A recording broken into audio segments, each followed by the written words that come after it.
A los 55 años, convertí con mis propias manos una mansión elegante y llena de vida, en una cueva helada. No, no me volví loco. Y tampoco soy ningún delincuente. Simplemente cobré una deuda que ya llevaba demasiado tiempo pendiente.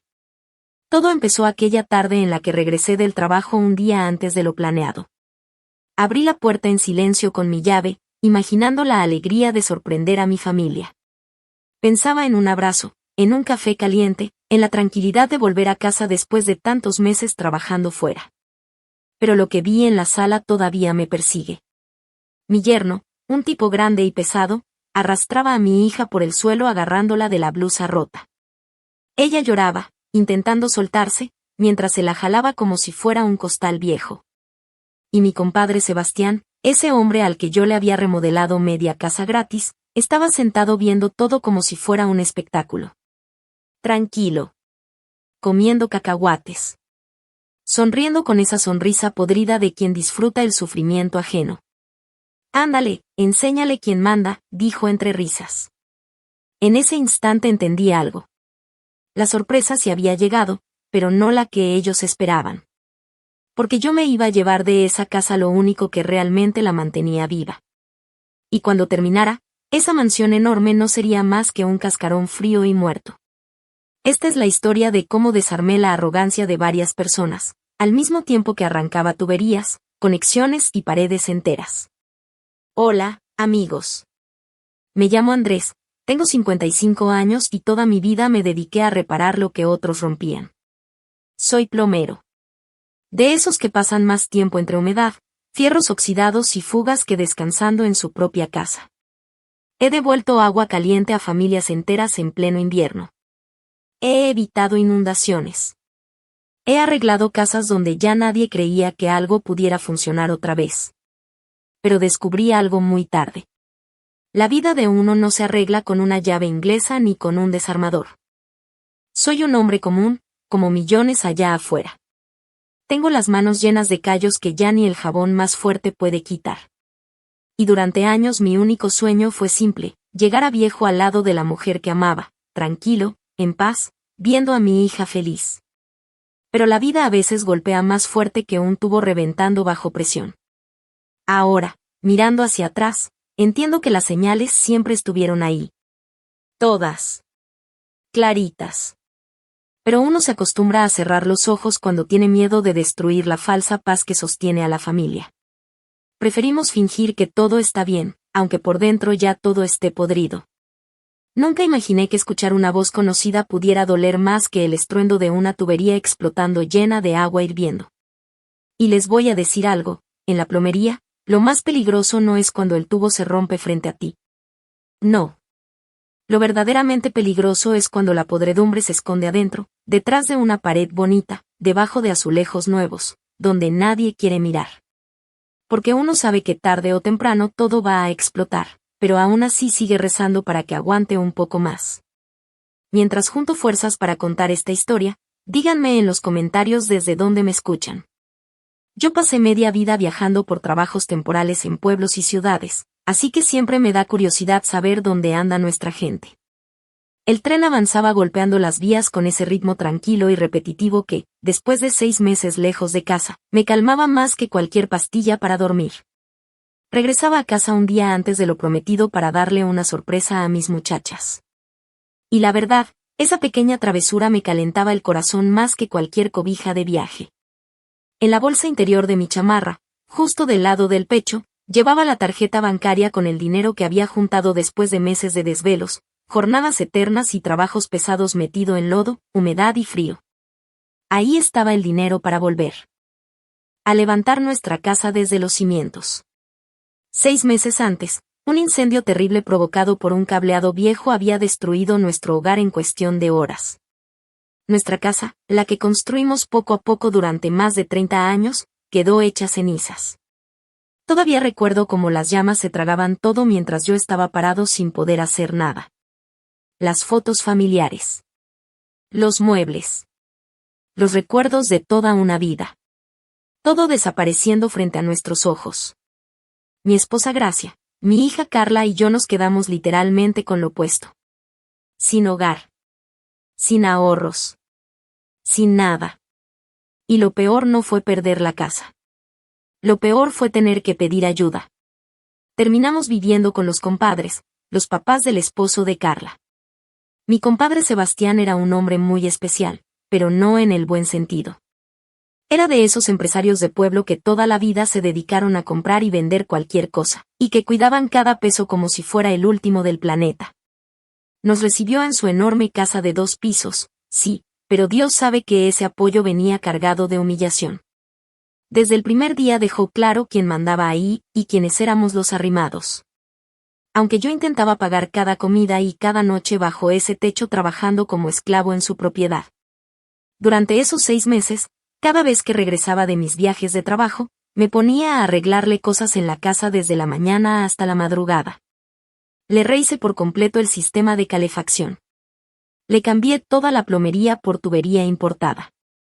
Le instalé una caldera nueva de doble servicio que costó una fortuna. Y todo lo hice con cuidado, con dedicación, como si fuera mi propia casa. Yo pensaba que tal vez, viendo mi esfuerzo, Sebastián iba a suavizar un poco el corazón. Pero no. Para él todo eso era mi obligación. Ni siquiera agradecía. Al contrario. Si me detenía 5 minutos para tomar agua o descansar la espalda, luego empezaba a gritar. ¡Muévanse, parásitos! Aquí nadie traga gratis. Y uno agachaba la cabeza, porque no había de otra. El taxi donde venía avanzaba despacio por la carretera cubierta de nieve. Era un carro viejo, con el parabrisas estrellado y el motor sonando como si ya estuviera dando las últimas. El chofer, un muchacho joven con ojos cansados, iba quejándose del precio de la gasolina y de lo difícil que estaba todo. Yo apenas lo escuchaba. Mi mente estaba en otro lado. Pensaba en Gracia. Mi pobre Gracia. Siempre tan tranquila, tan paciente, tan buena mujer. Durante esos 6 meses ella había soportado sola el mal carácter de Sebastián, sus humillaciones y sus críticas diarias. Y aún así, cada vez que hablábamos por teléfono, ella fingía que todo estaba bien. No te preocupes por nosotras, viejo, me decía. Tú nomás cuídate y trabaja tranquilo. Pero yo conocía demasiado bien su voz. Sabía cuando estaba cansada.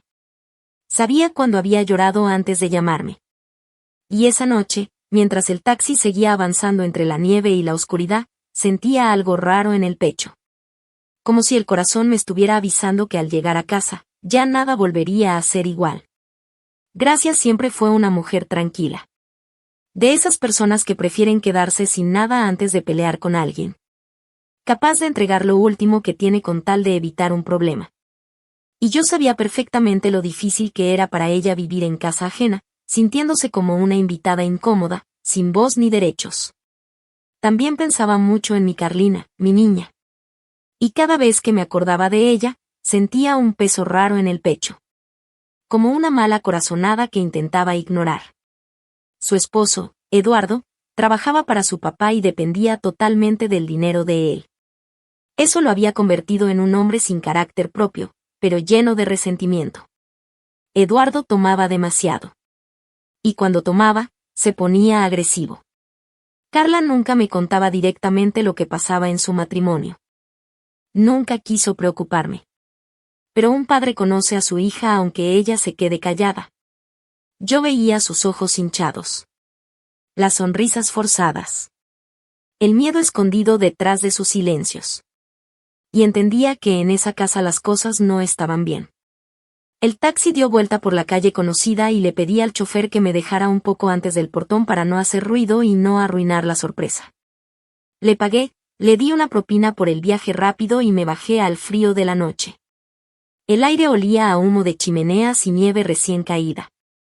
Todo estaba tan silencioso, ese silencio pesado que solo existe en los pueblos pequeños durante el invierno, donde hasta los pasos se escuchan desde lejos.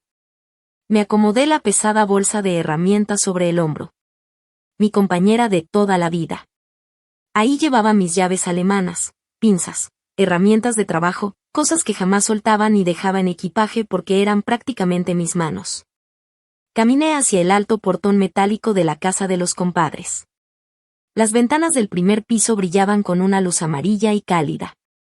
Y esa luz me hizo sentir paz por unos segundos. Imaginé la escena perfecta. Gracia sorprendida al verme entrar. Carla corriendo a abrazarme.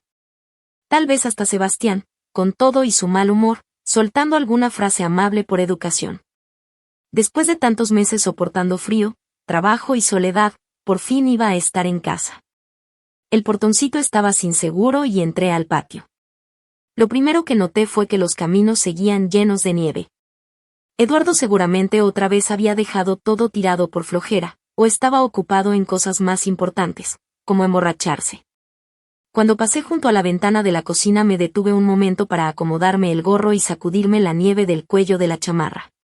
Y fue ahí, justo ahí, cuando la imagen bonita que tenía en la cabeza empezó a romperse. Desde dentro de la casa no venían sonidos de una cena tranquila ni de una televisión encendida. No. Lo que escuché fue algo horrible. Un ruido desgarrador, casi animal. Como el gemido de un perro golpeado. Sentí que todo dentro de mí se congelaba. La emoción de volver a casa desapareció de golpe y en su lugar apareció un miedo espeso, pesado, que se me atoró en la garganta. Apuré el paso.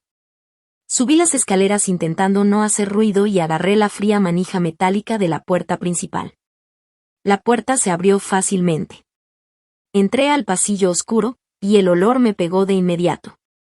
Alcohol. Cebolla frita. Y desgracia. Entonces las voces se escucharon claramente. Reconocí el grito borracho y furioso de Eduardo. Y también el llanto bajo, tembloroso y suplicante, de mi esposa. «Tú vas a hacer lo que yo te diga», gritaba mi yerno. Y en su voz había algo peor que el enojo. Había placer. Ese placer asqueroso que sienten los cobardes cuando creen que nadie los va a detener. «Mi papá ya dijo que ustedes aquí no son nadie. Parásitos», seguía gritando Eduardo, tambaleándose por el alcohol. Solté la bolsa de herramientas al piso sin importarme el ruido del metal golpeando contra los mosaicos. El estruendo sonó fuerte en toda la casa. Y en 2 pasos largos llegué hasta la sala. Lo que vi ahí quedó grabado para siempre en mis ojos. Como una marca hecha con hierro caliente. Mi hija Carla estaba tirada junto a la pared, hecha bolita, tratando de cubrirse. La blusa rota le dejaba descubierto el hombro, rojo por los jalones, y el rímel corrido se mezclaba con las lágrimas que le bajaban por la cara. Encima de ella estaba Eduardo. Mi yerno. Ese inútil al que más de una vez saqué de problemas. Ese muchacho por el que gasté dinero, tiempo y paciencia. Tenía la mano levantada, listo para volver a golpearla. Su cara estaba deformada por el alcohol y la rabia. Y a sus pies, agarrándose de sus pantalones, estaba Gracia. Mi Gracia. Mi mujer fuerte, digna y siempre orgullosa. Ahora arrastrándose y suplicando. Dudu, no, por favor, ya entendimos, hacemos lo que quieras, pero no le pegues. Pero lo más horrible de todo ni siquiera era eso. En la puerta de la cocina estaba Sebastián. Mi compadre. El dueño de la casa. Parado tranquilamente, viendo todo como si estuviera disfrutando una película. Comía cacahuates con una calma enfermiza y escupía las cáscaras sobre el caro piso laminado. Veía cómo golpeaban a su propia nuera, y sonreía. Sonreía, maldito desgraciado. A un lado de él estaba su esposa, Conchita, con las manos tapándose la boca y el cuerpo encogido del miedo. Estaba aterrada, pero demasiado acostumbrada a obedecer como para atreverse a decir algo. Eso, mijo. Ponlas en su lugar. Animaba Sebastián sin sacar las manos de las bolsas del pantalón. Ya se creen reinas las arrimadas estas. En ese momento el tiempo se detuvo para mí. Desapareció el cansancio del viaje. El dolor de espalda. El peso de los años. Todo. Ya no escuchaba nada. Solo sentía la sangre golpeándome las sienes como martillo. Y veía rojo. Frente a mí ya no había familia. No había compadres. No había parientes.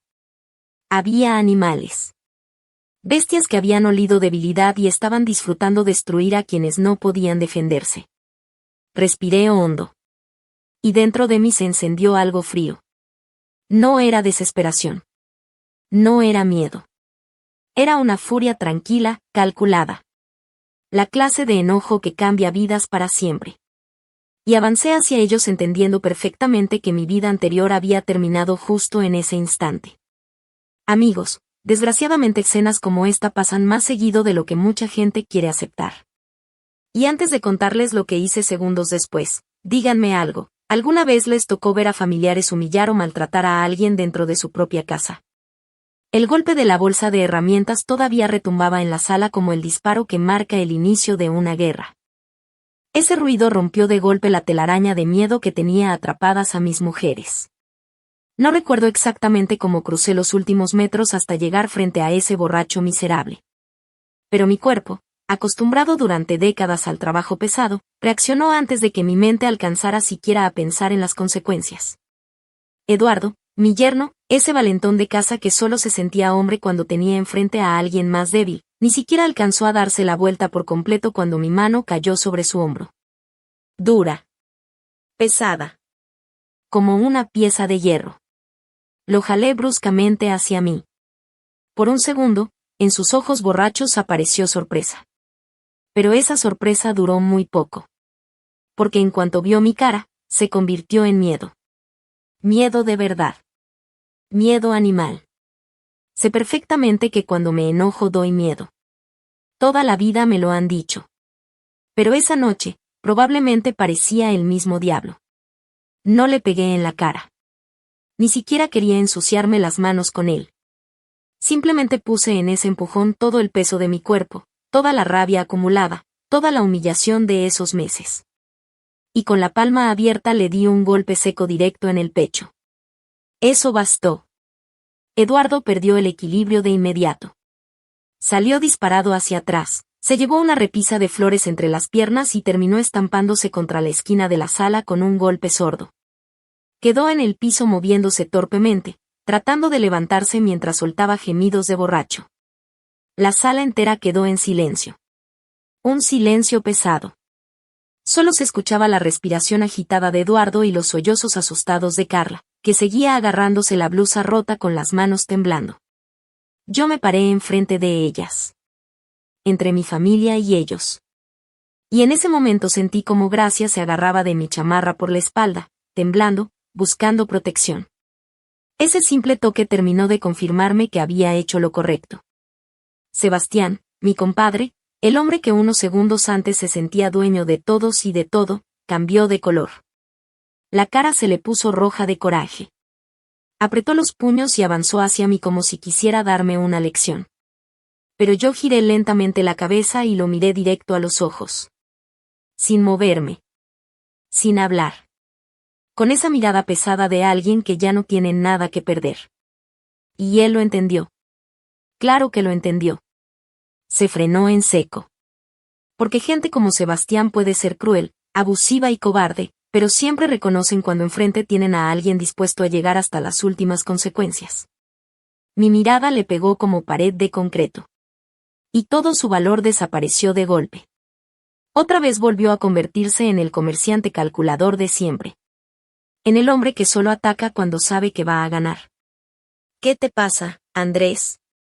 Escupió con rabia, aunque manteniéndose a una distancia segura detrás de su esposa. Le levantaste la mano al hombre de la casa. Respiraba furioso. Perdiste todo el respeto, parásito. Yo no respondí. Ni siquiera sentí ganas de hacerlo. Me quedé ahí parado, recuperando el aire, mirándolo fijamente, dejando claro que sus palabras ya no podían tocarme. Pero Sebastián, al darse cuenta de que físicamente no podía conmigo, decidió atacar donde más nos dolía. Nuestra situación. Nuestra necesidad. Nuestra falta de opciones. Ya se me acabó la paciencia. Gritó de repente, caminando de un lado a otro por la sala mientras pateaba las cosas tiradas en el piso. Estaba fuera de sí. O ahorita mismo me ponen sobre la mesa todo el dinero que ganaste trabajando fuera, como pago por vivir aquí de arrimados, o se largan de mi casa en este instante. ya no quiero verlos aquí. Ni su olor quiero aguantar. Conchita levantó las manos nerviosa y trató de detenerlo agarrándolo de la manga. Beto, ya párale, es de noche, ¿a dónde van a ir? Pero Sebastián la empujó con brusquedad. La pobre mujer apenas logró sostenerse sin caerse. Cállate, idiota. Le gritó. No te metas. Que duerman en la calle si no saben agradecer. Después volvió a mirarnos con esa cara llena de odio. Yo giré hacia Gracia. Ella me veía con una mezcla de miedo, esperanza y súplica que me apretó el corazón. Luego miré a Carla. Y por primera vez desde que entré a esa casa vi algo distinto en sus ojos. Orgullo. Mi hija estaba orgullosa de mí. Y en ese momento entendí algo terrible, pero también muy claro. Si esa noche bajábamos la cabeza. Si le entregaba mi dinero. Si pedía perdón solo por tener un techo y una cama caliente. Entonces dejaríamos de ser personas. Nos convertiríamos en esclavos silenciosos. En gente destinada a vivir humillada para siempre mientras un tipo como Sebastián se limpiaba los pies con nuestra dignidad. El frío puede matar el cuerpo. Pero la humillación mata el alma. Y levantar un alma destruida cuesta mucho más que calentar unas manos congeladas.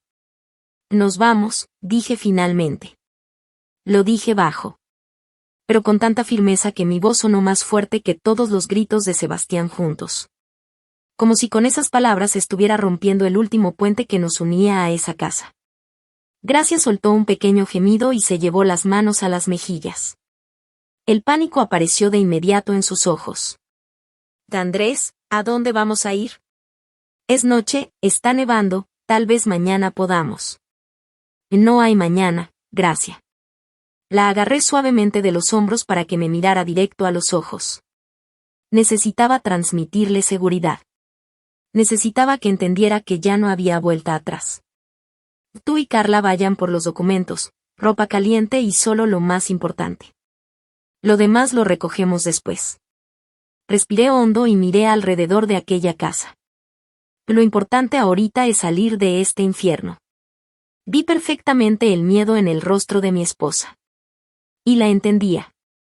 Porque no era fácil abandonar una casa caliente en plena noche de invierno, aunque esa casa estuviera llena de humillaciones y odio. A veces el ser humano se acostumbra tanto al dolor, que hasta el sufrimiento conocido parece más seguro que lo desconocido. Pero Gracia, mi compañera de toda la vida, solo asintió en silencio. Se secó las lágrimas con las manos temblorosas y salió rápido hacia el cuarto para empezar a guardar las cosas. Los compadres se quedaron congelados. Con la boca abierta. Ellos estaban completamente seguros de que yo iba a humillarme. Pensaban que me iba a poner de rodillas. Que iba a rogarles.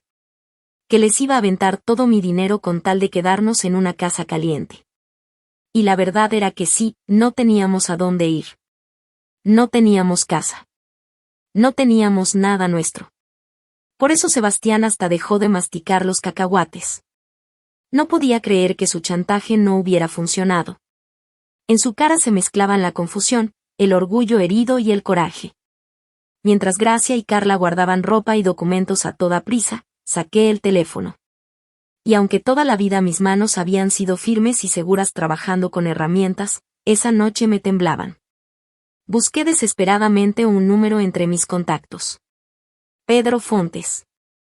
Un antiguo cliente. Un hombre con dinero, pero sobre todo un hombre decente.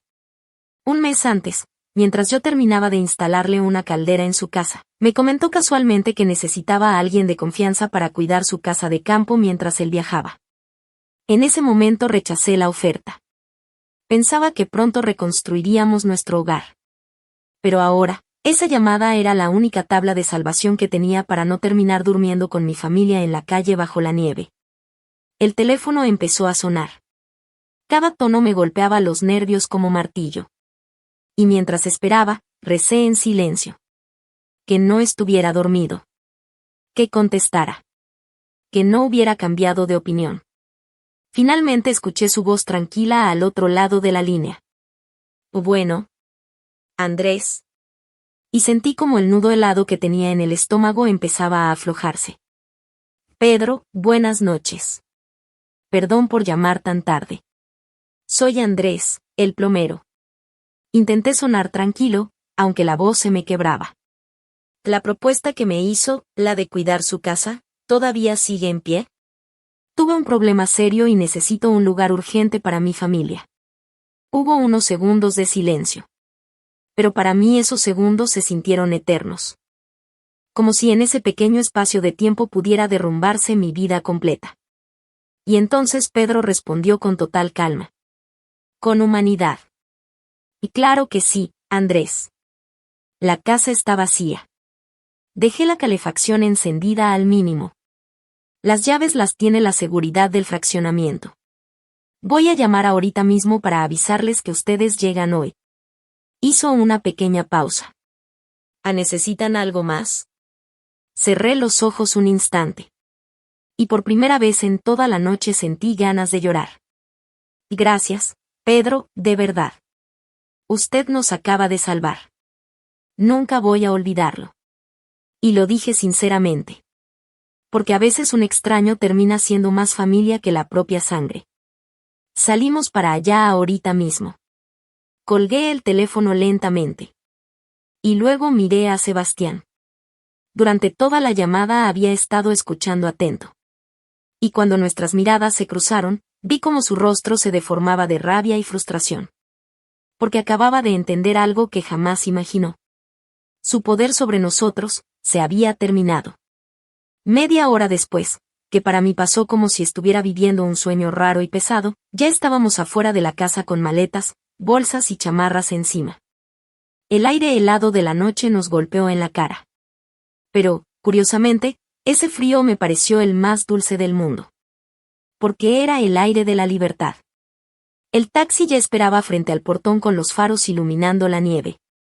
Nos apresuramos hacia el carro ayudándonos unos a otros para no resbalar en los escalones congelados que Eduardo, como siempre, nunca se tomó la molestia de limpiar. Detrás de nosotros salió Sebastián hasta la terraza. Traía pantuflas y apenas sentía el frío de tanto coraje que llevaba encima. Sí, váyanse. Y gritaba desesperado. Ya van a ver. Van a regresar arrastrándose.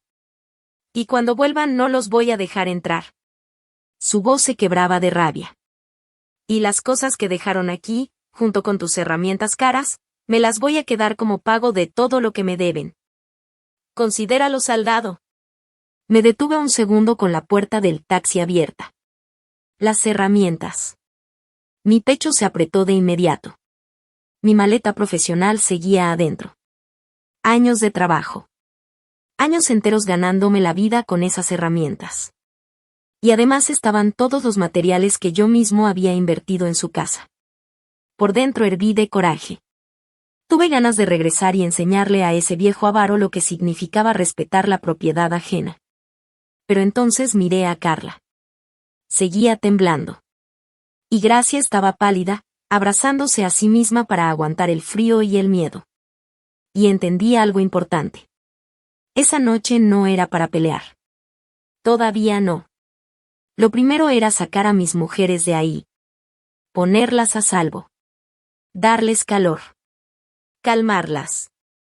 Lo de Sebastián, ya lo arreglaría después. Y cuando llegara ese momento, la conversación iba a ser corta. Muy corta. Y muy dura. Arranque, jefe, le dije al taxista mientras cerraba la puerta. Y así nos alejamos de aquella casa maldita. De los gritos. De las humillaciones. De todo un pedazo de vida que yo quería borrar para siempre como si hubiera sido una pesadilla. El carro empezó a avanzar lentamente por las calles cubiertas de nieve. Yo abracé a Gracia y a Carla por los hombros. Poco a poco sentí cómo dejaban de temblar. Como la respiración de ambas comenzaba a tranquilizarse. Aunque las lágrimas todavía brillaban en sus mejillas cada vez que pasábamos bajo la luz de los postes. Íbamos rumbo a lo desconocido. A una casa ajena. Sin hogar propio. Sin un plan claro para el futuro. Pero, por primera vez en muchísimo tiempo, no me sentía como un arrimado. Me sentía el jefe de mi familia. Un hombre que por fin había tomado una decisión. Sin embargo, Las palabras de Sebastián seguían retumbando en mi cabeza. Lo de confiscar mis herramientas. Y mientras más nos alejábamos de esa casa, más claro tenía algo. Yo no pensaba regalarle el fruto de mi trabajo a ese desgraciado. Ni loco. Entonces empecé a recordar todo lo que había instalado ahí con mis propias manos. La caldera nueva que apenas una semana antes había dejado funcionando perfectamente. Los carísimos radiadores italianos. Las tuberías de cobre. El sistema de bombeo. Todo. Cada pieza colocada por mí. Y una idea comenzó a tomar forma lentamente dentro de mi cabeza. Todo eso lo había pagado con mi dinero, ganado con años de trabajo duro. Y todos los recibos estaban en mi carpeta de documentos, la misma que, gracias a Dios, sí me llevé conmigo. Ese idiota ambicioso pensaba que me iba a tragar todo eso, que iba a perdonarle miles de pesos solo porque nos corrió de su casa. No, Beto, pensé mientras miraba los árboles oscuros pasar por la ventana del taxi. Cometiste el peor error de tu vida. Confundiste mi paciencia con debilidad y mi educación con estupidez. Mañana, cuando mis mujeres estén seguras, voy a regresar. Y vamos a hablar en el único idioma que tú entiendes, el de la ley y los papeles. Y esa conversación no te va a gustar nada.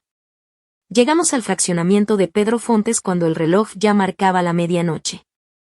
La seguridad nos entregó las llaves sin hacer preguntas. La casa no era solo grande, era enorme. Pero esa noche no nos recibió con calidez. Nos recibió con frío. Con ese silencio pesado de una casa vacía. El primer amanecer en ese lugar no llegó con olor a café ni con ruido de vida. Llegó con un silencio extraño, tan fuerte que hasta zumbaba en los oídos. Abrí los ojos. Y me quedé viendo el techo blanco, alto, desconocido.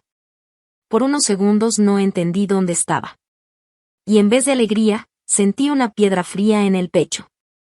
La memoria llegó de golpe. El rostro deformado de mi yerno. Las lágrimas de mi hija. La sonrisa arrogante de Sebastián. Y nuestra huida apresurada, casi humillante, en la madrugada. Pero en lugar de miedo o desesperación, sentí otra cosa. Algo que se encendió dentro de mí. Una furia fría. Silenciosa. De esas que no gritan, pero ya decidieron todo. Como cuando un técnico sabe que un sistema va a fallar y deja de sentir pánico, y empieza a calcular. Me levanté despacio de la cama para no despertar a Gracia, que dormía a mi lado. Y fui hasta la ventana. Afuerita apenas estaba amaneciendo. Un amanecer gris, duro, sin perdón. Tan frío como lo que yo estaba a punto de hacer. Hay gente que confunde la bondad con debilidad. Y Sebastián era exactamente ese tipo de persona. Seguramente en ese momento estaba durmiendo tranquilo, pensando que me había humillado, que me había quitado todo y que además había salido ganando.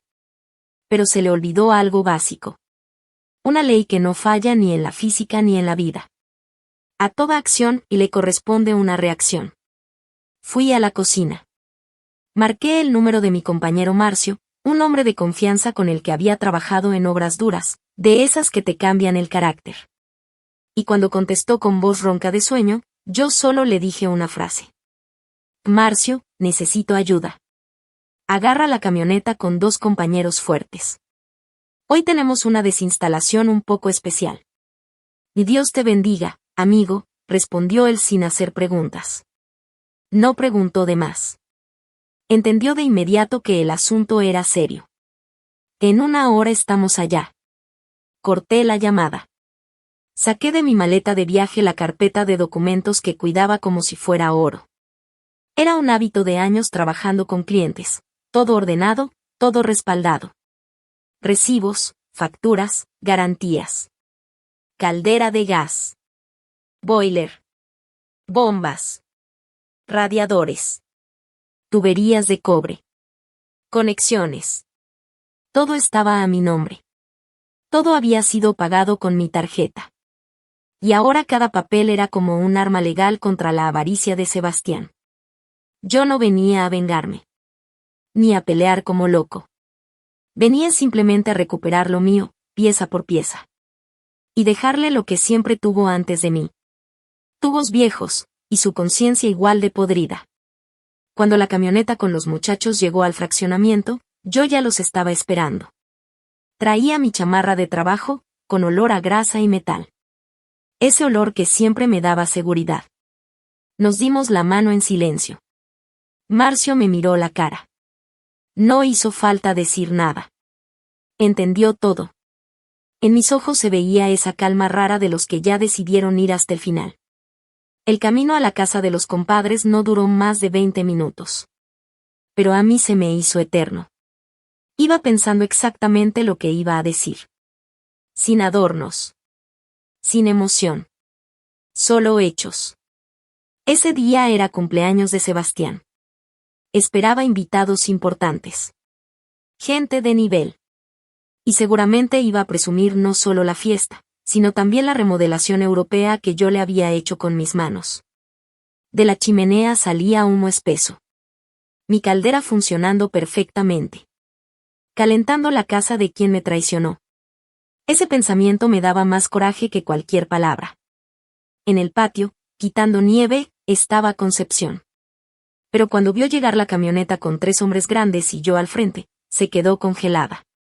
Apretó la pala contra el pecho. Y en sus ojos apareció el miedo. En la terraza salió Sebastián.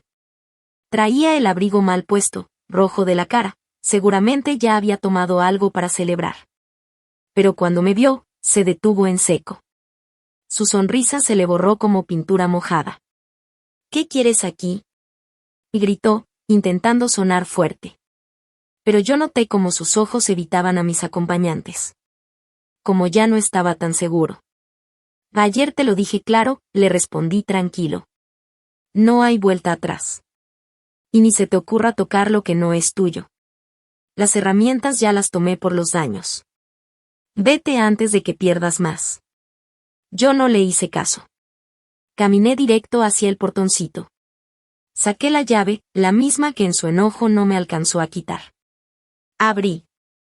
Entré al patio sintiendo la tierra firme bajo los pies. Me detuve a un par de metros de él. Saqué la carpeta del abrigo. La sostuve en la mano. La golpeé suavemente. Y dije, con una voz tan firme que hasta Concepción atrás se estremeció. Las herramientas son lo de menos, Beto, aunque valen más que tu conciencia. Yo no vine a pedir nada. Vine a recuperar lo que es mío, según estos documentos. Sebastián soltó un bufido de desprecio y se cruzó de brazos. ¿Tu patrimonio? ¿Cuál patrimonio? Tus calcetines sucios. Pide lo que quieras y lárgate. Negué con la cabeza, mirándolo como si fuera un niño terco. No, compadre. No estoy hablando de eso. Estoy hablando de facturas y garantías a mi nombre. Caldera de gas. Bombas. Boiler de 200 litros. 10 radiadores de aluminio. Colectores y mezcladores. Tú nos corriste de tu casa, perfecto. Ese es tu derecho como dueño del inmueble. Pero yo, como dueño del equipo, vengo a retirar lo que es mío. Por un momento el patio se quedó en silencio. Solo se escuchaban unos perros a lo lejos y el motor de la camioneta. Sebastián se quedó con la boca abierta. Y podía ver cómo en su cabeza le costaba entender lo que estaba pasando. Empezó a darse cuenta de que no era un juego. Que yo no venía por ropa. Venía por todo lo que mantenía su casa caliente y funcionando. Y eso lo cambió todo. Su cara se empezó a poner roja lentamente.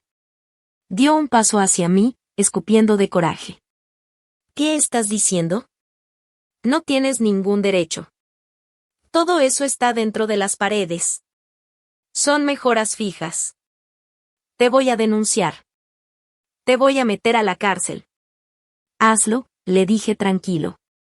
Saqué mi cajetilla, encendí un cigarro y le di una calada, sin prisa. Si quieres te presto el teléfono, o mejor úsalo tú.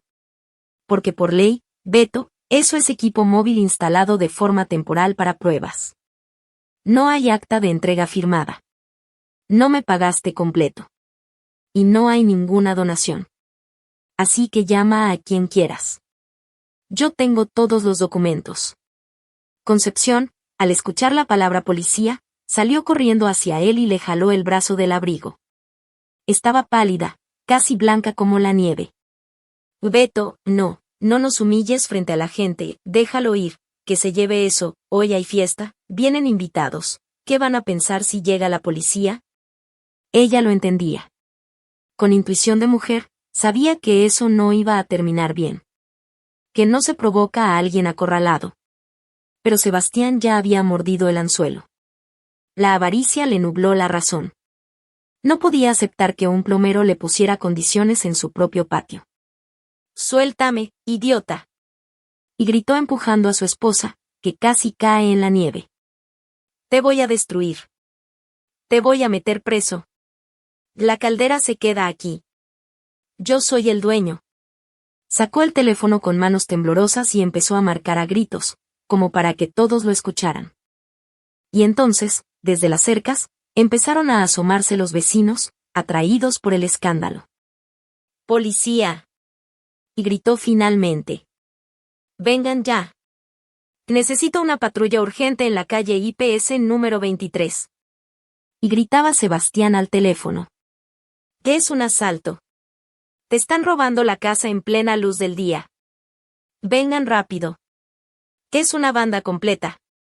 Yo me quedé quieto, viendo ese espectáculo miserable. Por dentro, todo en mí se tensaba de asco. Pero por fuera, seguía frío. Como una piedra. Marcio se acercó a mí y me miró de reojo, señalando a Sebastián. «Andrés, ¿le dejamos esto a la policía? Ese tipo seguro tiene contactos». Negué sin apartar la vista de él. Sebastián ya estaba alterado, caminando de un lado a otro por el patio, viéndose incluso triunfante, como si ya hubiera ganado. «Sin miedo, Marcio», le respondí tranquilo. «La verdad está de nuestro lado.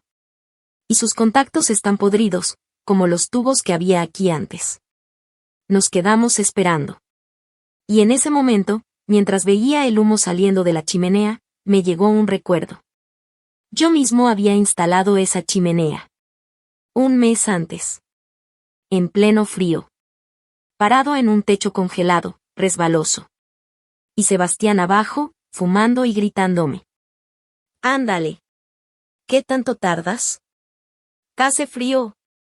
En ese entonces yo pensaba que lo hacía por la familia. Por el futuro. Por algo bueno. Pero en realidad, estaba construyendo un monumento a mi propia ingenuidad. Ese humo caliente que antes me parecía hogar, ahora se sentía como una burla. Un símbolo de lo ciego que fui. Hoy se acaba esa historia, pensé. Porque a veces, para construir algo nuevo y honesto, primero tienes que derrumbar lo viejo, aunque duela. A lo lejos se escuchó la sirena. La patrulla llegó al final de la calle más rápido de lo esperado. Como si ya estuviera cerca. En cuanto Sebastián la vio, se iluminó.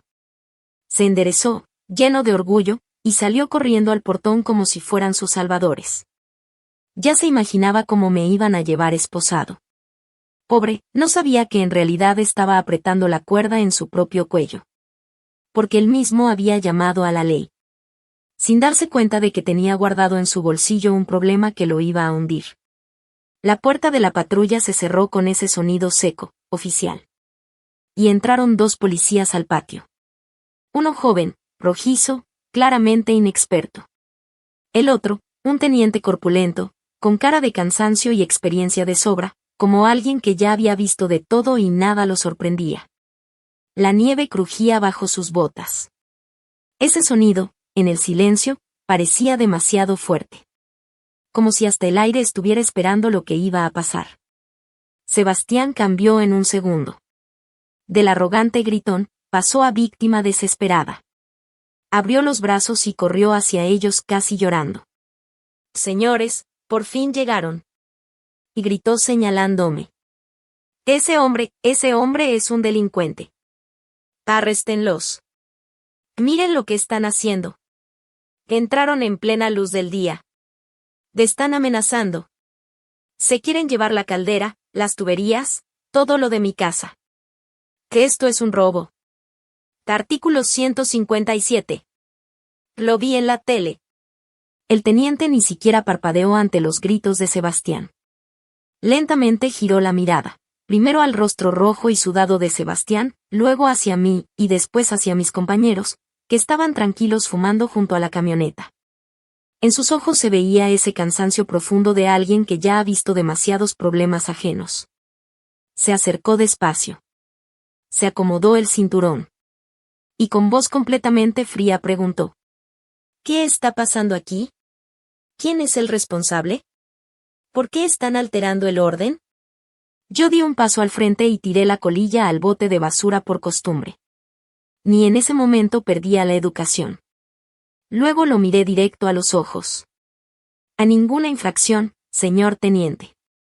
Me llamo Andrés, soy técnico en calefacción. Ellos son mis compañeros. Venimos a recuperar propiedad mía. ¿Qué propiedad? Saltó Sebastián, desesperado. Todo está dentro de mi casa. En mis paredes. Es mío. Te está mintiendo. El policía suspiró como si le pesara el mundo. Se quitó un guante, sacó su libreta y empezó a escribir, claramente deseando estar en cualquier otro lugar. A ver, con calma, dijo mirándome a mí. ¿Con qué intención quiere desmontar el equipo?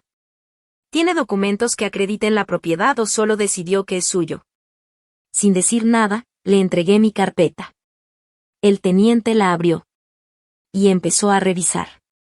Recibos. Facturas. Garantías con números de serie. Comprobantes de tarjeta. Todo.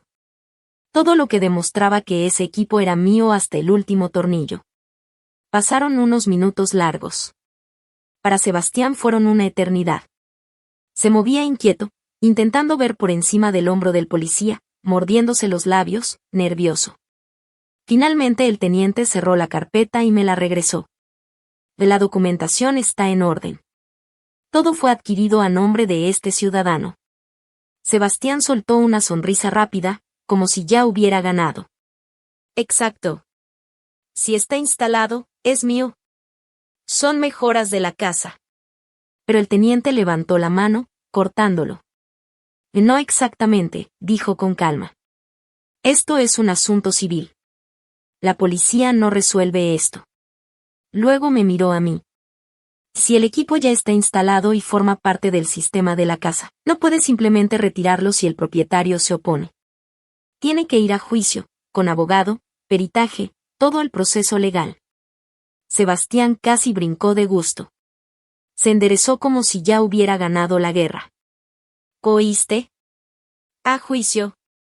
Vete a pelearlo años. Y mientras tanto la caldera se queda calentando mi casa.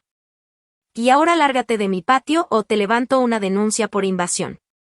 En ese momento sentí algo dentro de mí cambiar.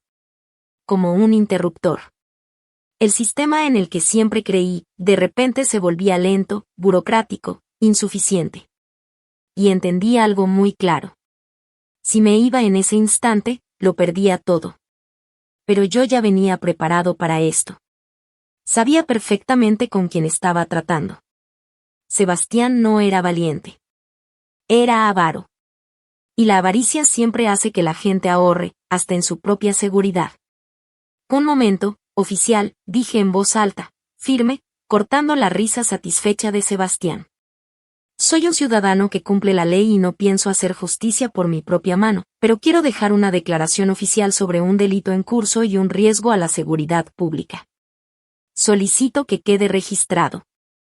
El teniente, que ya estaba por volver a su patrulla, se detuvo y me miró con atención. La sonrisa de Sebastián se desmoronó en un segundo.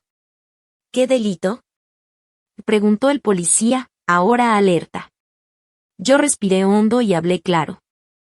Como técnico certificado, con licencia para instalaciones de gas número 27/15. Declaro oficialmente que en esta propiedad existe una derivación clandestina de gas y una instalación de equipo consumidor sin proyecto de ingeniería y sin inspección técnica. El patio se quedó en silencio absoluto. Incluso los perros dejaron de ladrar. Sebastián se puso pálido como una sábana. Sus ojos se abrieron enormes y empezó a tragar aire como si se estuviera ahogando. ¿Qué estás diciendo? Balbuceó. ¿Tú lo instalaste? Correcto. Yo lo instalé, respondí frío, mirándolo directo. El sistema era para pruebas de sellado y verificación. Pero tú, Sebastián, te negaste a pagar el proyecto oficial con la distribuidora de gas porque, según tus palabras, era caro y tardado. Dijiste que lo resolverías después. Eso significa que actualmente este sistema está funcionando de forma ilegal, y representa un riesgo directo de explosión.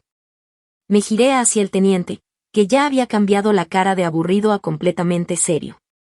Jugar con gas aquí, después de los accidentes que han pasado en la zona, ya no es un tema menor.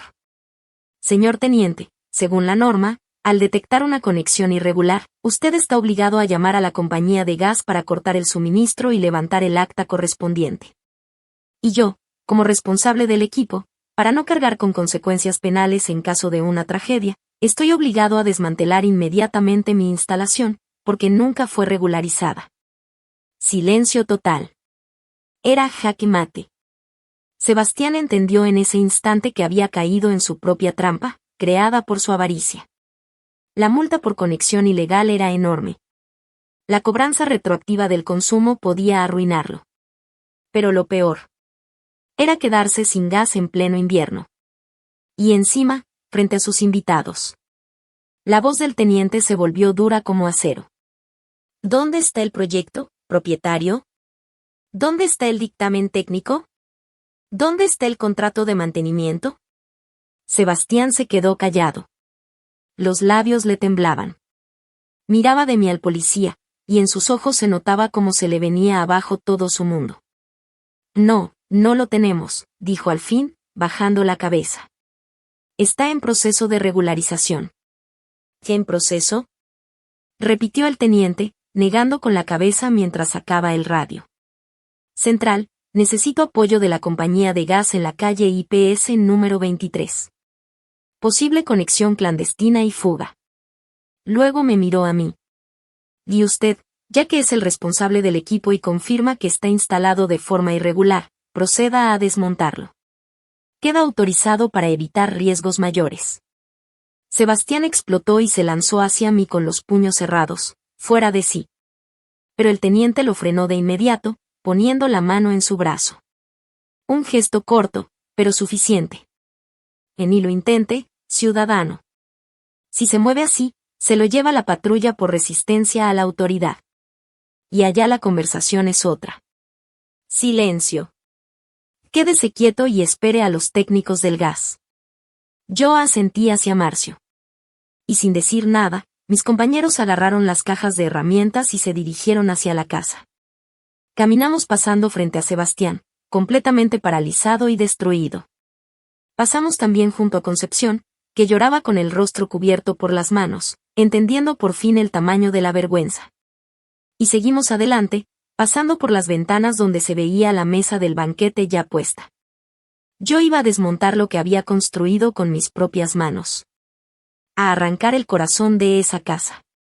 Porque una casa sin calor no es un hogar. Es solo una caja de ladrillos. Y aunque todo era legal, aunque estaba haciendo lo correcto, en el fondo algo me pesaba. Una incomodidad silenciosa. Pero entonces me acordé de Carla. De sus lágrimas. Del miedo en los ojos de Gracia. Y mi mano, al apretar la llave inglesa, se volvió firme otra vez. Porque una idea me quedó clara. Tener compasión del verdugo es traicionar a la víctima. Entramos a la sala de calderas. La caldera seguía encendida, con su llama azul suave, calentando una casa que ya no lo merecía. Andrés, ¿empezamos? Susurró Marcio. Asentí. Y en el momento en que cerré la válvula y el zumbido del quemador se apagó, el silencio que cayó fue más pesado que cualquier grito. Era como si la casa estuviera muriendo. Como si algo vivo la abandonara, dejando solo paredes frías y metal muerto. Trabajamos en silencio, coordinados, como cirujanos en una operación. Pero en vez de salvar, estábamos retirando los órganos vitales de ese edificio. Y había algo profundamente extraño en eso. Desarmar con tus propias manos lo que construiste con esfuerzo, como si también se te fuera un pedazo del alma en cada tornillo. Bajamos la caldera de pared y la metimos con cuidado en su caja. Después desmontamos las bombas y los vasos de expansión, dejando solo los huecos en la pared, llenos de polvo, marcas oscuras y tornillos arrancados. Detrás de la puerta de la sala de calderas se escuchaban voces bajas, pasos nerviosos y mucha agitación. La gente de la casa estaba claramente en pánico, intentando entender qué pasaba, pero nadie se atrevía a entrar mientras nosotros estábamos ahí. En una hora terminamos con esa parte. Y entonces subimos a la zona habitable de la casa para desmontar los radiadores y el sistema caro del baño, del que Sebastián siempre presumía con los vecinos. Fue ahí, en el pasillo del segundo piso, donde apareció otro problema. Mi yerno, Eduardo. Aparentemente había decidido hacer el valiente justo cuando la policía estaba abajo con su papá. Estaba parado en la puerta del baño, con los brazos abiertos, bloqueándonos el paso. Tenía la cara roja, entre el coraje y la cruda del día anterior, y se notaba que no estaba en su mejor estado. No pasan, dijo, intentando sonar firme, pero su voz solo delataba miedo.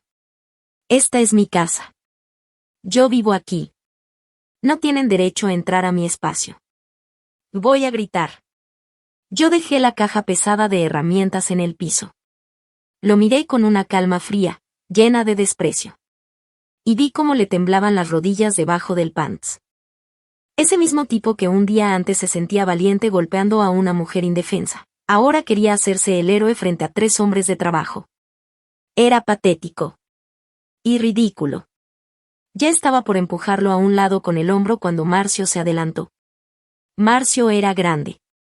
Tranquilo. Firme como una estructura de acero. Se acercó a Eduardo sin prisa. Tanto, que Eduardo tuvo que levantar la cabeza para mirarlo. Y le puso una mano pesada en el hombro. Sin agresión. Pero con un peso que lo hacía imposible de ignorar. Como cuando sujetas a un animal inquieto para que no se descontrole. ¿No te bastó lo de ayer, muchacho? Le dijo en voz baja. Tan baja, que daba más miedo que un grito. Luego siguió. ¿Quieres que bajemos ahorita y le recordemos al teniente cómo le pegaste a tu esposa contra la pared? El reporte todavía no está hecho. Carla tuvo compasión, pero eso puede cambiar en un minuto. Créeme, en una celda hace mucho más frío que en esta casa sin calefacción. Eduardo se desinfló al instante. Toda su valentía desapareció de golpe. Solo quedó el miedo crudo. Miró hacia las escaleras, donde estaban los policías. Luego volvió a ver a Marcio. Y entendió que nadie estaba jugando. Bajó la mirada.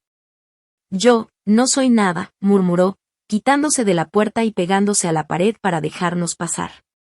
Pasamos sin decirle nada. Como si no existiera.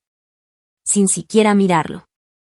Y entramos al baño, brillante, todo blanco, con los acabados de lujo que ahora también iban a desaparecer. Desmontar las mezcladoras y el sistema de la regadera nos tomó no más de 20 minutos. Mis manos recordaban cada movimiento, porque yo mismo lo había instalado todo con cuidado, eligiendo las mejores piezas y las fijaciones más seguras. Cuando salíamos con el equipo, pasando junto a Eduardo, él seguía pegado a la pared, viendo al piso, destruido. No era solo vergüenza, era entender que había perdido el poco respeto que le quedaba. Para el mediodía, la casa ya no era una casa. Era una cueva de hielo. De las paredes salían pedazos de tubería, y de ahí goteaba agua oxidada, formando charcos oscuros en el piso. Los compadres corrían de un lado a otro sin poder hacer nada. La policía vigilaba todo. Y la compañía de gas, que había llegado por orden del teniente, ya estaba sellando la instalación en la calle, cortándole a Sebastián cualquier salida. Cuando la camioneta ya estaba cargada por completo y se hundía por el peso del metal, salí a la terraza. Me limpié las manos con un trapo con aceite. Respiré el aire frío, que ahora se sentía limpio. Sebastián estaba sentado en los escalones, encorvado, destruido. Con el saco encima de los hombros, mirando un punto fijo, como si estuviera contando mentalmente cada pérdida. A su lado, Concepción lloraba en silencio con un pañuelo en la mano. Me dio lástima verla así. una mujer atrapada en la soberbia de su marido. Pero también entendí que la lástima ya no podía ayudarla a cambiar nada. Me acerqué a Sebastián. Levantó la vista. Sus ojos estaban llenos de odio, pero también de impotencia. Como los de un hombre al que le quitaron el piso bajo los pies. Compadre, le dije tranquilo, viendo a los técnicos del gas trabajando cerca de la cerca. La policía te salvó. La ley con la que tanto quisiste amenazarme, funcionó. Solo que no a tu favor. Ahora te va a llegar una multa fuerte por la conexión ilegal. Y prepárate, porque volver a tener gas te va a costar meses de trámites, de oficina en oficina. Sebastián intentó decir algo, pero no se entendía. Solo un murmullo ahogado entre rabia y desesperación. Y ahí entendió. Que él mismo había armado la trampa en la que cayó. Y para tus invitados que llegan en unas horas, seguí, rematando, diles que es una sorpresa del anfitrión. Fiesta con velas, y con abrigo. Al menos te ahorraste el proyecto. Feliz cumpleaños, Beto. Me di la vuelta. Y caminé hacia la camioneta sin mirar atrás. Sentía su mirada clavada en mi espalda. Pero ya no tenía ningún poder sobre mí. Me senté en la cabina con Marcio, cerré la puerta y, al hacerlo, sentí que por fin me alejaba de esa casa maldita. Vámonos, dije corto. El motor rugió y arrancamos.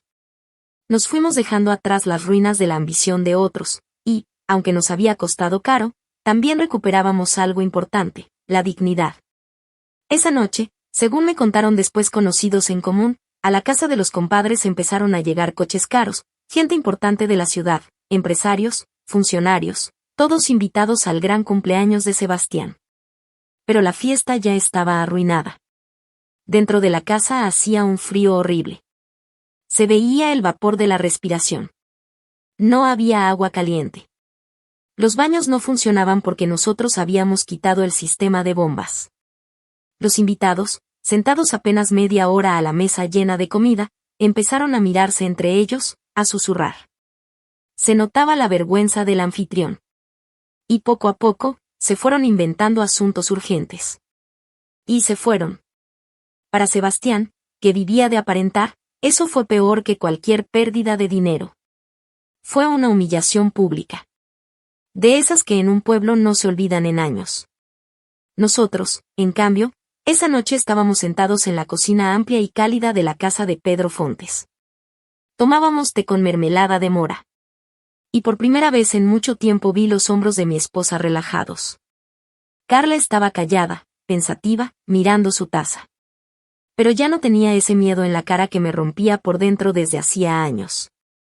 Papá, dijo de pronto, levantando la mirada con firmeza. Hoy mismo metí la solicitud de divorcio. Y nunca más, ¿oyes? Nunca más voy a dejar que me humillen. Le tomé la mano. Callosa, fuerte, como la mía. Y la apreté. Sentí un calor en el pecho que no se puede comprar con nada. Lo sé, hija, le dije, con la voz quebrada de orgullo. Perdimos la vida anterior. La casa que se quemó. La rutina. Pero nos quedamos con lo más importante. Nosotros, y nuestra dignidad. Las paredes se reconstruyen. Y esta vez, más fuertes. Parecía que todo había terminado bien. Que la justicia había ganado. Que el mal había sido castigado. Pero la vida no es tan simple. Y casi nunca cierra las historias donde uno espera. 2 días después, cuando apenas empezaba a pensar en reconstruir todo desde cero, recibí una llamada de un número desconocido. Levanté el teléfono esperando escuchar otra solicitud de servicio o algo de reparación, pero en su lugar escuché una voz seria, oficial, que me puso en alerta de inmediato. Andrés Ribeiro. Le habla el comisario de la Policía Civil. En su contra se ha levantado una denuncia del ciudadano Eduardo K. por lesiones y amenazas de muerte. Debe presentarse a declarar. Bajé el teléfono lentamente. Miré por la ventana. La nieve seguía cayendo. Y en ese momento entendí algo muy claro. La guerra no había terminado. Solo había cambiado de forma. El enemigo, al no poder ganarme de frente, ahora atacaba por la espalda. La táctica más cobarde, la mentira. El camino hacia la comisaría parecía un sueño gris. De esos que uno tiene cuando está enfermo. Caminas por calles conocidas, pero todo se siente pesado, lento, como si el suelo se hundiera bajo los pies. Afuerita soplaba una tormenta de nieve. El taxi viejo apenas avanzaba, con los limpiaparabrisas luchando contra el hielo. Ese chirrido constante del hule contra el vidrio me ponía más nervioso que la misma cita con el comisario. Iba en el asiento trasero. Con la mano en el bolsillo, apretando un pequeño USB negro. Y pensaba hasta dónde puede llegar una persona cuando actúa desde el coraje y la venganza. Mi yerno, Eduardo. El valiente de las peleas domésticas. Al no poder aceptar su derrota como hombre, había decidido usar la ley como un arma para golpearme por la espalda. En los pasillos de la comisaría la gente pasaba con caras cansadas. Alguien discutía en voz alta. Un niño lloraba en algún lugar. Todo el ambiente se sentía pesado, como una losa sobre los hombros. Encontré la oficina.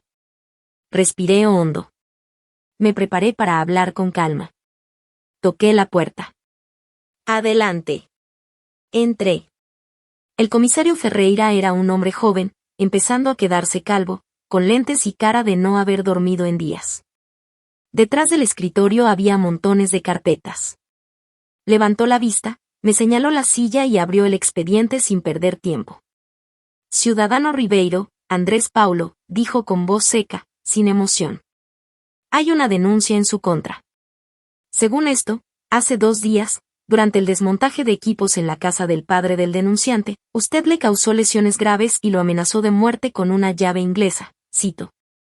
También afirma que sus trabajadores, un tal Marcio S. y otros sujetos no identificados, lo retuvieron por la fuerza mientras usted robaba la propiedad.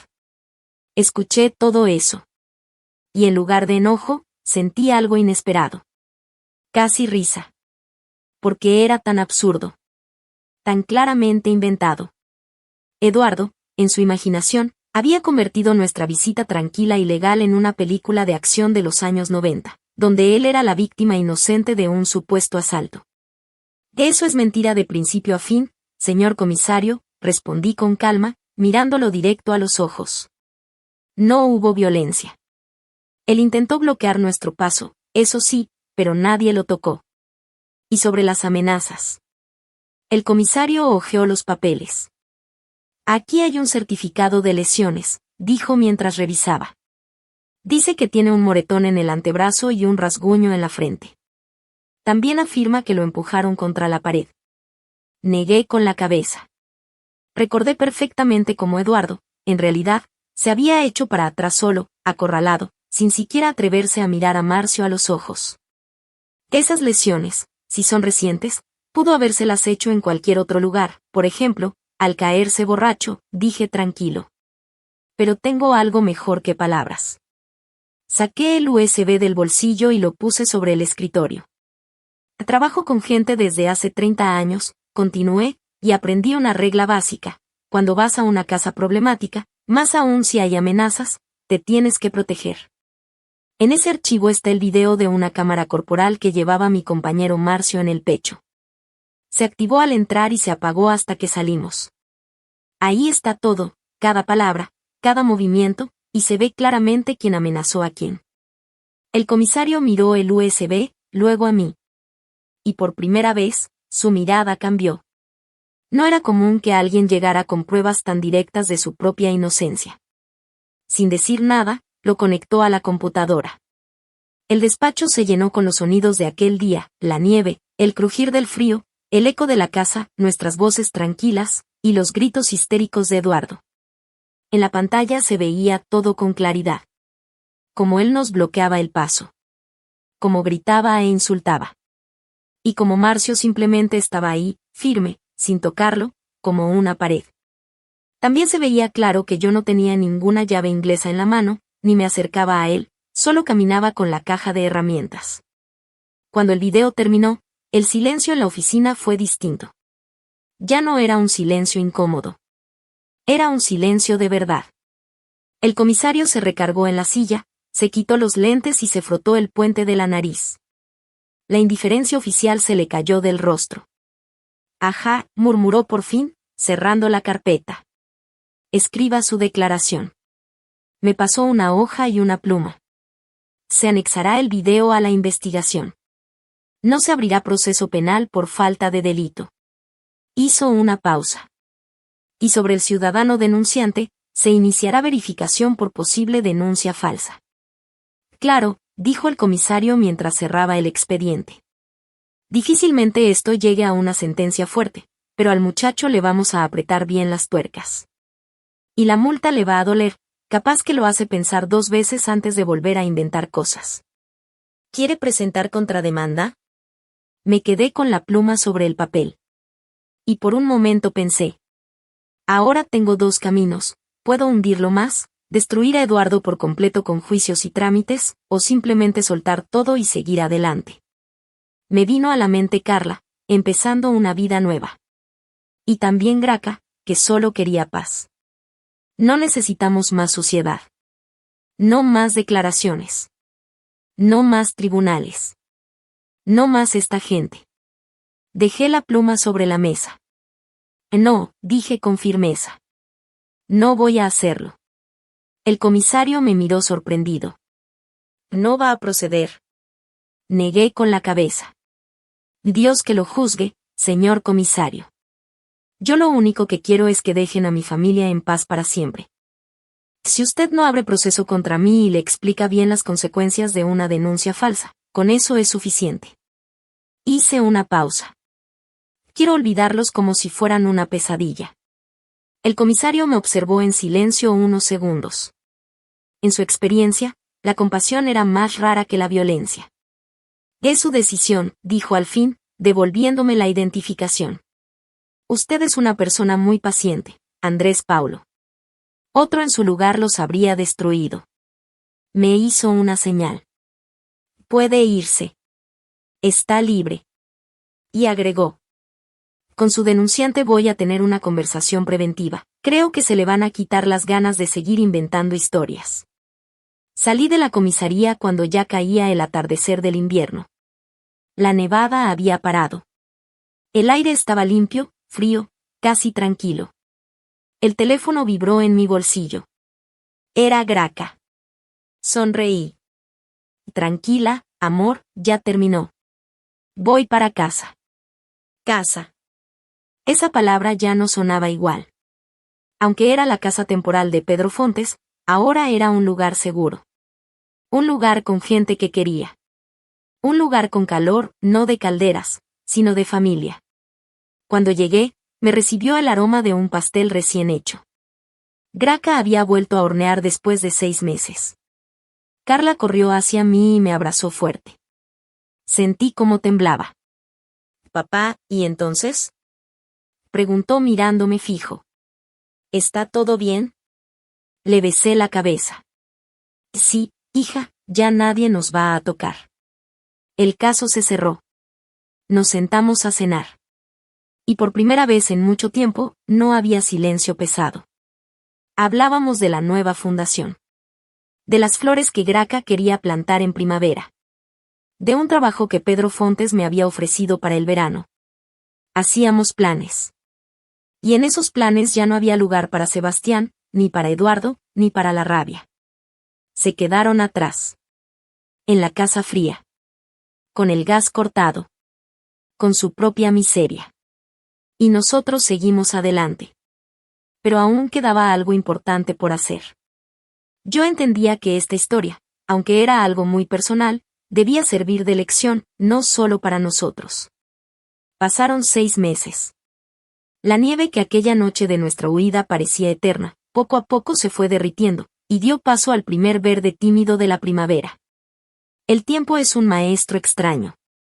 No solo cura heridas, como dicen los libros, también va quitando todo lo innecesario, lo superficial, hasta dejar solo lo esencial de cada persona.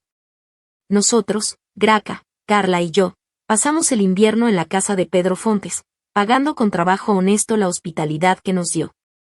Yo me encargaba de la casa como si fuera un reloj perfecto. Y mis niñas le dieron un calor al lugar, que cada fin de semana el dueño llegaba y decía que ya ni reconocía su propio apartamento de soltero. Pero por más bien que uno esté en casa ajena, el alma siempre quiere volver a lo suyo. A su tierra. A su casa. Aunque esté quemada, aunque sea solo cenizas. Con los primeros rayos del sol de primavera, empezamos la construcción. Pero esta vez era diferente. Nada que ver con antes, cuando queríamos crecer rápido, tener más metros, más pisos, más estatus. Ahora construíamos pequeño. Modesto. Pero sólido. Cada ladrillo no llevaba ambición, llevaba amor, calma y todo lo que habíamos recuperado después del infierno. Yo me paraba junto a la nueva cimentación, respirando el olor del concreto fresco, ese olor que para un constructor es mejor que cualquier perfume caro. Y veía a Carla, mi hija, con un overol manchado de pintura, riéndose mientras ayudaba a su mamá a marcar el jardín del futuro. Había cambiado. Se le había quitado ese peso de encima. Ya no caminaba encorvada. Se reía con libertad. Y en su risa yo escuchaba algo que valía todo lo vivido, la libertad. Por Sebastián y Eduardo trataba de no pensar. Los había borrado de mi mente como un error viejo en una cuenta. Pero en un pueblo pequeño, nada se queda en silencio. Las noticias siempre llegan. Se decía que Sebastián había pagado una multa enorme por la instalación ilegal, y que aquella fiesta de cumpleaños arruinada en el frío le había destruido la imagen. Había cambiado. Se había vuelto desconfiado, amargado. Había peleado con vecinos, viendo enemigos en todos lados.